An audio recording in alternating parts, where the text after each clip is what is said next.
कोणी कल्पनाही केली नव्हती की हा साधा माणूस पुढे मराठी साहित्यातील ग्रामीण कथांचा सम्राट ठरेल। त्यांच्या कथांनी लाखो वाचकांना हसवलं, रडवलं आणि विचार करायलाही भाग पाडलं।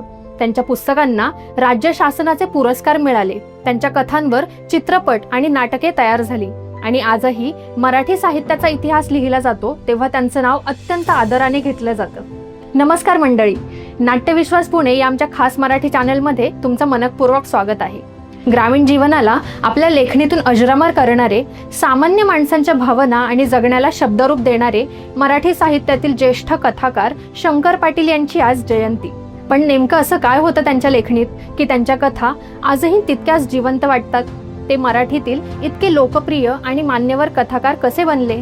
चला त्यांच्या जयंतीनिमित्त जाणून घेऊया त्यांच्या प्रेरणादायी जीवन प्रवासाची आणि साहित्य साधनेची ही रंजक कहाणी।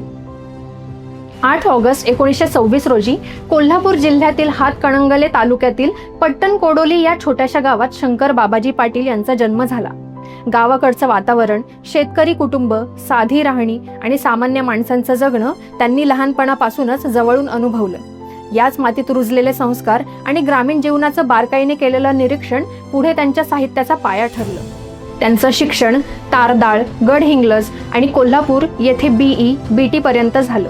शिक्षण पूर्ण केल्यानंतर त्यांनी रयत शिक्षण संस्थेच्या शाळांमध्ये शिक्षक म्हणून नोकरी स्वीकारली।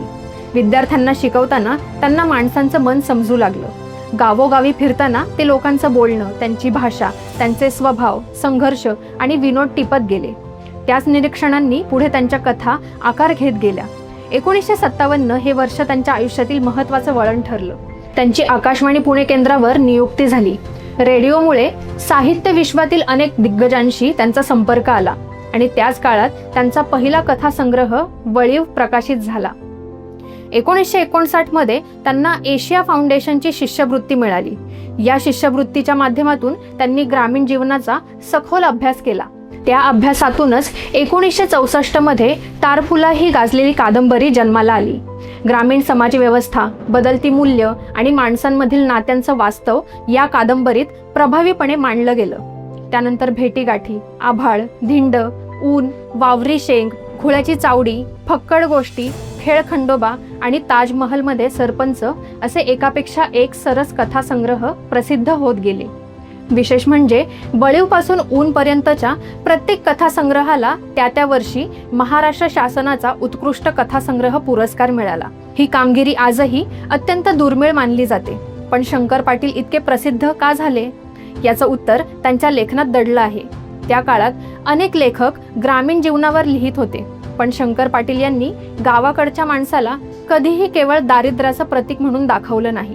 त्यांनी त्यांच्या आयुष्यातील आनंद, विनोद, हुशारी, स्वाभिमान, नाती आणि भावविश्व अत्यंत जिवंतपणे मांडलं। त्यांच्या कथांमधील पात्र ही काल्पनिक वाटत नाहीत, ती अगदी आपल्या गावातली, शेजारची किंवा नात्यातलीच माणसं वाटतात। त्यांच्या संवादांमध्ये गावाकडच्या बोलीभाषेचा गोडवा होता, तर कथांमध्ये वास्तवाचा स्पर्श होता। त्यामुळे वाचकांना त्यांच्या कथा स्वतःच्या आयुष्याचाच एक भाग वाटू लागल्या। याच नैसर्गिक शैलीमुळे शंकर पाटील यांना मराठीतील ग्रामीण कथा साहित्यातील सर्वात प्रभावी लेखकांपैकी एक मानलं जाऊ लागलं। केवळ कथालेखनच नव्हे तर शिक्षण क्षेत्रातही त्यांनी मोलाचं योगदान दिलं। गवी अकोलकर आणि ग.प्र. प्रधान यांच्या सहकार्याने त्यांनी इयत्ता 8वी ते 10वी साठी साहित्य सरिता या वाचनमालेचं संपादन केलं। पुढे महाराष्ट्र राज्य पाठ्यपुस्तक निर्मिती आणि अभ्यासक्रम संशोधन मंडळात मराठी विषयाचे विशेष अधिकारी म्हणून त्यांनी काम पाहिलं। 1972 पासून मराठीसह इतर 6 भाषांतील पाठ्यपुस्तकांसाठी विद्या सचिव म्हणूनही त्यांनी जबाबदारी सांभाळली। शंकर पाटील यांनी रंगभूमी आणि चित्रपट सृष्टीतही आपल्या लेखणीची छाप उमटवली। गल्ली ते दिल्ली, कथा अकलेच्या कांद्याची आणि लवंगी मिरची कोल्हापूरची ही त्यांची वगनाट्ये महाराष्ट्रभर गाजली।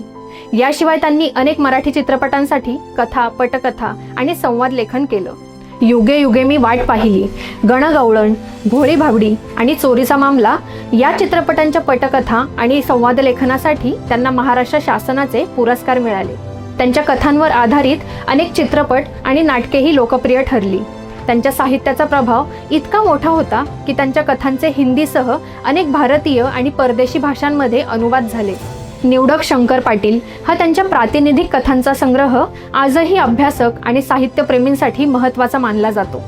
30 जुलै 1994 रोजी शंकर पाटील यांचं निधन झालं, पण लेखक कधीच मरत नाही. तो आपल्या शब्दांमध्ये जिवंत राहतो. आजही त्यांच्या कथा वाचल्या की गावाकडच्या मातीचा सुगंध जाणवतो. साध्या माणसांचं असामान्य आयुष्य दिसतं आणि मराठी भाषेचं खरं सौंदर्य अनुभवायला मिळतं. तर मंडळी, आजच्या पुरतं एवढंच. पुन्हा भेटू एका नव्या आणि रंजक विषयासह.